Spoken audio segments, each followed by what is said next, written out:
You'll notice a colorful display of blue and silver pinwheels outside the offices of the Clermont County Department of Job and Family Services. The pinwheels are also displayed around 4 local churches. What's the idea behind that? It is National Child Abuse and Neglect Prevention Month. And joining us today to tell us all about it, our intake supervisors with the Children's Protective Services Division, Susan Grabowski and Jamie Smith. Thank you for being with us. Thank you.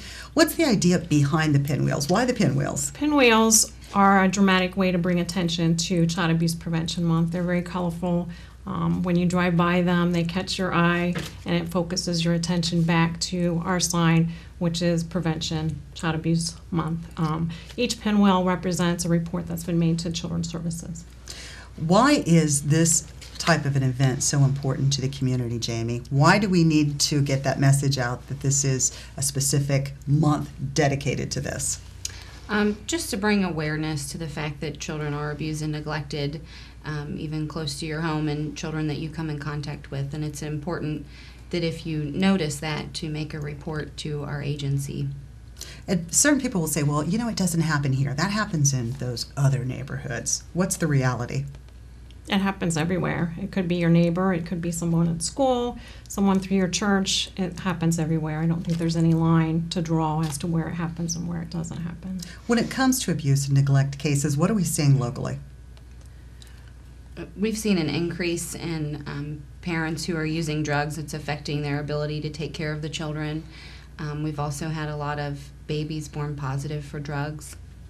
Now, not too long ago, we were talking about meth, that a lot of these kids were taken from meth families. What seems to be the drug of choice among the parents these days? I think these days it's more heroin use, prescription drug use. We've been contacted on a monthly basis from various hospitals regarding infants born being positive for drugs and having to go through withdrawals and put on medication to help them go through their withdrawals. When the hospital calls you about cases like that, what does CPS do? With the drug-positive babies, generally we are concerned that the parents are not going to be able to maintain sobriety and care for the children. Mm-hmm. So we're most of the time filing for custody of the children and placing them with relatives as our first choice, and if there are no relatives available, they're going to a foster home. I know reunification is something you strive for, but realistically can't always happen. It can't. It's very difficult for those that are using to maintain their sobriety. Some of them are willing to get the help and go through the steps, but it is a difficult process for them. When it comes to the number of cases, Susan and Jamie, what are we seeing locally? Has there been an increase? Absolutely, there has. What are we seeing? Numbers. From 2008 to 2009, there's been a 55% increase of physical abuse cases alone. Overall, I believe it's a 26% increase of the number of cases that we're taking in. 55%. That's astounding. Is that something that's just in Clermont County, or is this something that you're seeing across the state? I think it's overall across the state. Drugs is a big problem throughout the state, obviously, and I think that's the main issue right now that we're dealing with, is the drug use. When it comes to abuse, how do you define that? It's physical harm towards a child.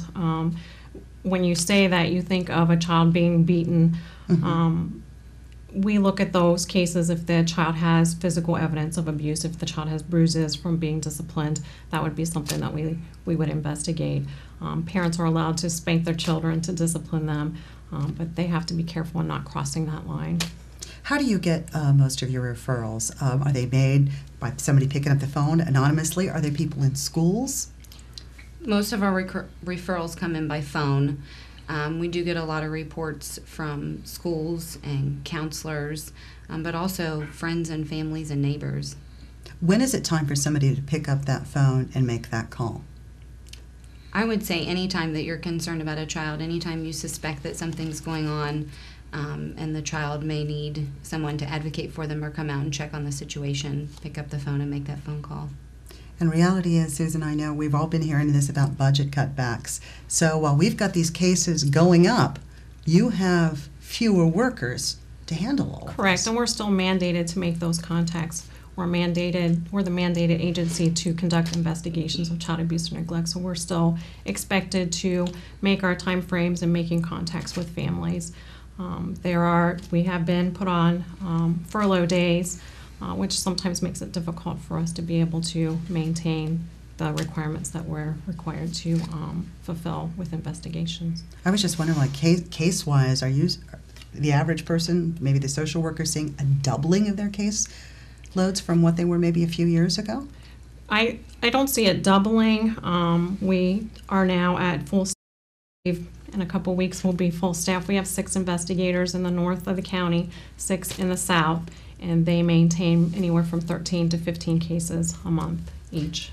Now, throughout this month and on, you're going to see these little blue ribbons. What do they signify?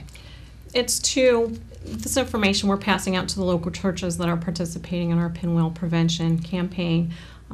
It just brings attention again and awareness to Child Abuse Prevention Month. The little blue pin that we wear is also another symbol of Child Abuse Prevention Month, and bring awareness to the fact that they need to, in their community, step up and spend some time with children and get to know children and be there for them if they do need somebody to help them. The number to call if you suspect child abuse Would be 513-732-STOP, S-T-O-P. And you can remain anonymous? Yes, you can. This is Clermont County Today.